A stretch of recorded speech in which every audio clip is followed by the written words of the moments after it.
मेरा नाम साबिर है। मैंने एक सिंपल सर्किट बनाया है।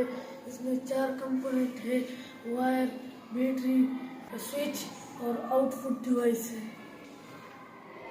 अभी मैं ये चेक करने जा रहा हूँ कि क्या इसमें इलेक्ट्रिसिटी पास होती है या नहीं।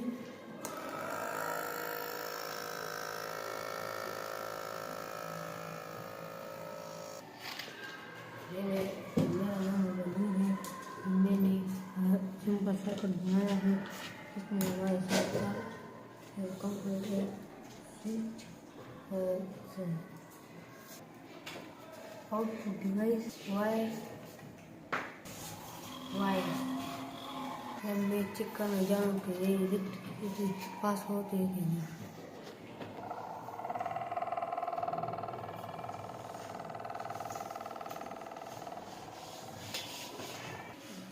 अस्सलामुअलैकुम, मेरा नाम हसन है। मैंने सिंपल सर्किट बनाया है। इसमें हमारे पास 4 कंपोनेंट है, एक बैटरी, दूसरा वायर, तीसरा स्विच और चौथा आउटपुट डिवाइस। अभी हम देखेंगे कि इलेक्ट्रिक सर्किट जो है इलेक्ट्रिसिटी को पास करता है या नहीं।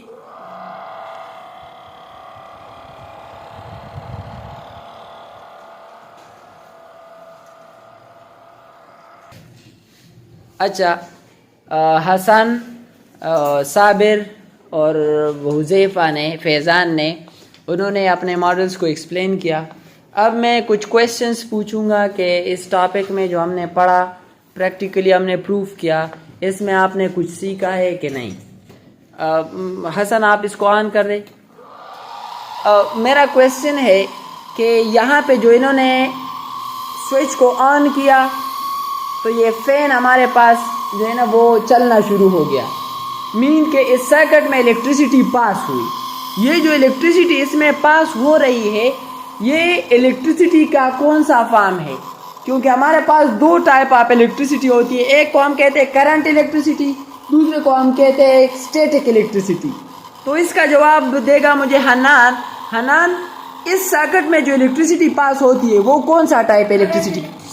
Current electricity. बिल्कुल, इसमें जो इलेक्ट्रिसिटी पास होती है वो करंट इलेक्ट्रिसिटी है, क्योंकि इसमें फ्लो ऑफ चार्जेस होते हैं। Flow of charges. अच्छा, अब ये जो इलेक्ट्रिक सर्किट है, इसमें हसन ने जो बटन ऑन की, तो ऑन और ऑफ करने से ये जो फैन है या पंखा है ये चलता है और फिर स्टॉप होता है। जब इसको मैं ऑन कर दूं तो ये पंखा चल जाता है, शुरू हो जाता है, और जब ऑफ कर दूं तो ये बंद हो जाता है।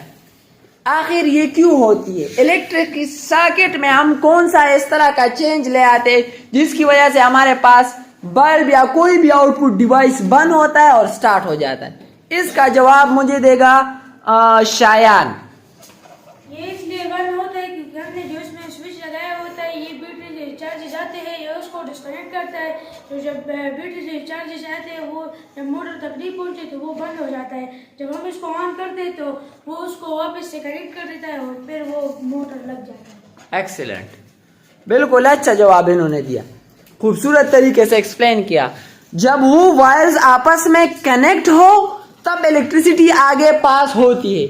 जब वो डिस्कनेक्ट हो जाए फिर इलेक्ट्रिसिटी पास नहीं होती, चार्जेस की फ्लो आगे नहीं होती, जिसकी वजह से हमारे पास मुख्तलिफ एप्लियंसेस जो होते हैं वो बंद हो जाते हैं और वो अपना काम पे सरंजाम नहीं देते। अच्छा, तीसरा सवाल ये है कि हमने तो करंट इलेक्ट्रिसिटी के एग्जाम्पल्स पढ़े और हम जानते हैं कि बल्ब हुआ, वॉशिंग मशीन हो गया, मुख्तलिफ किस्म के बहुत सारे मशीनें हैं, उनमें हम करंट इलेक्ट्रिसिटी को ऑब्जर्व कर सकते हैं।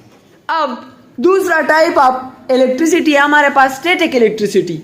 वो स्टैटिक इलेक्ट्रिसिटी कहाँ पे होती है, उसका कोई एग्जाम्पल आप में से किसी को याद है? मैं सवाल पूछूंगा हयात से। हयात, स्टैटिक इलेक्ट्रिसिटी का कोई एग्जाम्पल दे दे।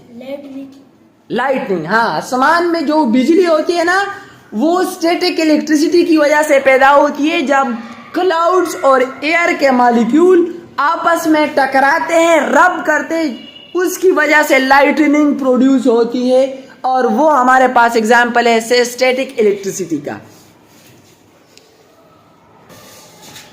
आज के एक्टिविटीज़ में स्टूडेंट्स ने बहुत कुछ सीखा, मज़ा भी आया और उम्मीद है कि हम इस तरह चीज़ों को सीख सके, प्रैक्टिकली हम उसको प्रूव कर सके और अच्छे तरीके से हमारी स्टडी का सफ़र जारी हो। थैंक्स।